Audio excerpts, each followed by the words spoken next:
നമ്മുടെ KSRTCയും അതുപോലെ തന്നെ നമ്മുടെ എയർ ഇന്ത്യയും തമ്മിൽ എന്തെങ്കിലും ഒരു സാമ്യം ഉള്ളതായിട്ട് തോന്നിയിട്ടുണ്ടോ? ഇല്ല എങ്കിൽ നല്ലൊരു സാമ്യം ഇവർ തമ്മിലുണ്ട്. എന്താണെന്ന് ചോദിച്ചാൽ കെടുകാര്യസ്ഥതയുടെ ഏറ്റവും നല്ല എക്സാമ്പിൾസ് ആണ് ഈ പറഞ്ഞ രണ്ട് പ്രസ്ഥാനങ്ങളും. അവരുടെ മേഖലയിൽ മോണോപ്പൊളി അല്ലെങ്കിൽ സർവാധിപത്യം ഉണ്ടായിരുന്ന രണ്ട് പ്രസ്ഥാനങ്ങളാണ് എയർ ഇന്ത്യയും KSRTCയും.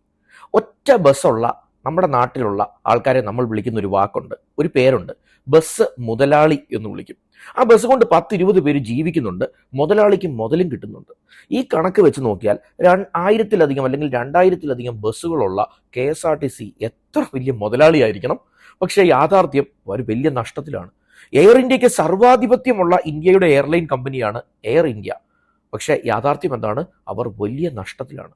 ടാറ്റയിൽ നിന്നും ദേശസാൽക്കരിച്ച് ഇന്ത്യയുടെ എയർലൈൻസായി സ്വാതന്ത്ര്യ അനന്തര ഇന്ത്യയിൽ മാറിയ എയർ ഇന്ത്യ ഇപ്പോൾ തിരിച്ച് ടാറ്റ തന്നെ ഏറ്റെടുത്ത ഒരവസ്ഥയുണ്ടായി.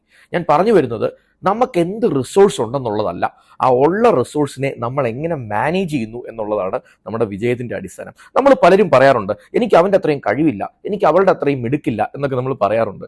ഈ അവനുള്ള കഴിവോ അവൾക്കുള്ള മിടുക്കോ ഒന്നുമല്ല, അല്ലെങ്കിൽ അതില്ലാത്തതല്ല നമ്മളുടെ പ്രശ്നം. നമുക്കുള്ള കുറേ സ്കിൽസ് ഉണ്ട്. ആ സ്കിൽസിനെ നമ്മൾ എത്രമാത്രം ഉപയോഗിക്കുന്നുണ്ട്, അത് നമ്മൾ എത്രമാത്രം അത് മേക്ക് യൂസ് ചെയ്യുന്നുണ്ട് എന്നുള്ളത് തന്നെയാണ് നമ്മുടെ വിജയത്തിൻ്റെ അടിസ്ഥാനം. അപ്പോൾ ഈ KSRTCയും എയർ ഇന്ത്യയും നമുക്ക് നല്ലൊരു പാഠമാണ്.